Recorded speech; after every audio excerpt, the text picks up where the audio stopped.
The warden has been taken hostage. Free him, no matter what the cost.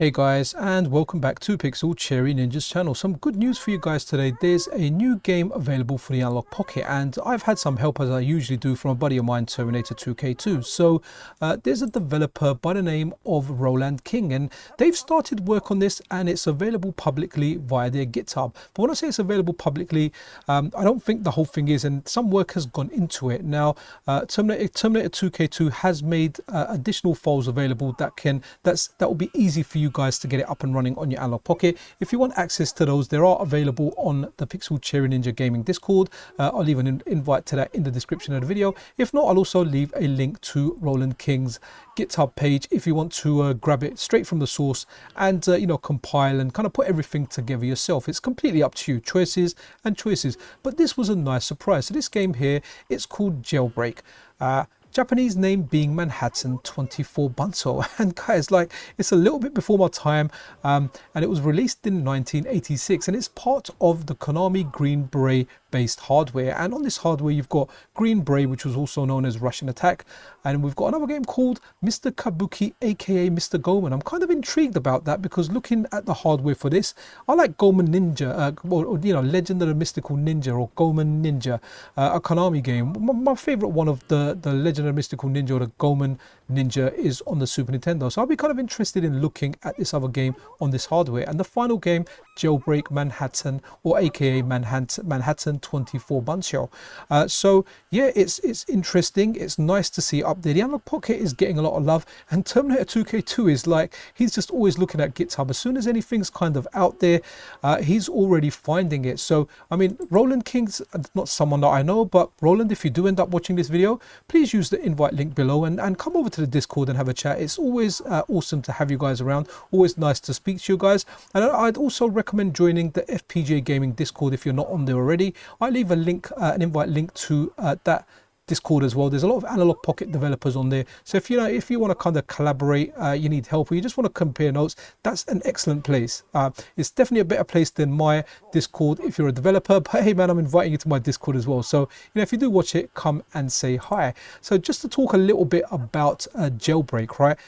One of the first things about it, I absolutely, positively love the artwork. Like, the arcade flyer for it is fantastic. And let me know what you guys think, but I think the officer, or the police officer on the poster, reminds me a lot of Mel Gibson. Now, I could be completely wrong, but maybe that is Mel. Yeah, definitely let me know what you guys think. So this is a game, it's an arcade game, but it was also released on the Amstrad CPC, Commodore 64 ZX Spectrum, for the PC, Xbox 360, the PlayStation 4, and most recently on the Nintendo Switch. And the different types of media, whether it's a cassette, digital download, or floppy disk, or the arcade PCB. From what I understand, there was a version planned for the MSX as well. I'm not quite sure about that. It's just something that I kind of stumbled across when researching this game. Now, this is just a one-player game. If you do play it 2 players in the arcade, it's the one where you take turns, right? You never really play 2 players like that, right? You have your credit and you're out. I mean, I'm kind of glad to get this game. It's a little bit before my time. The way you kind of play it, you've got 8 directions that you can shoot in. The prisoners have escaped. You shoot the prisoners, you rescue the hostages. Now it's a 2-button game. You've got your normal fire, which is actually very, very effective. You can have lots of bullets on the screens at the same time, and they're fast, and they've got long range. You do get other weapons when you rescue hostages. My favorite one is definitely the blonde that's running towards me, right? There's always something good about that. Then you've got like a builder, a kid, but then you get different weapons when you rescue the hostages. One of them looks like some kind of bazooka. The other looks like some kind of molotov cocktails, or I don't know, something similar to that. Now, I found it interesting with a bazooka because in this game, there's barrels. Now, the universal rule of gaming is if you see a barrel, you should be able to shoot it and it should explode, right? In this one, it doesn't with your normal fire, but when I changed over to the bazooka and I fired it at one of the barrels, it exploded, and honestly I think I saw Batman pop out of one of the barrels. Like, it really did look like Batman to me. But this game's before my time. Maybe if I played it in the arcade I would have had some appreciation for it. I don't, you know, this isn't really my thing. Beyond doing this video and trying it out a little bit, it's not something that I intend to play. But you know what, I just love all this stuff getting released for the Analogue Pocket. The Analogue Pocket is getting a lot of love. There's a lot of new developers coming to the scene, porting cores over from the Mister. Now it's quite possible this game is already on the Mister. I didn't actually research that. Maybe I should have. Maybe it is on the Mister. Maybe it is just a Mister port. But because this isn't one of the games that I played growing up, and it wasn't something that at least kind of popped out as a Mister release since I've been covering it, it's not something that I kind of really looked into. I'm just covering it because it's available for the Analogue Pocket. You can get it. Easiest way is to head over to my Discord, get the required files there, generate your own ROM, and you're good, right? So you can actually play this today. Like I always say, I am always really interested in your experiences of the actual era in the arcade. Were you around when this game was around? What was it like? What was the scene like?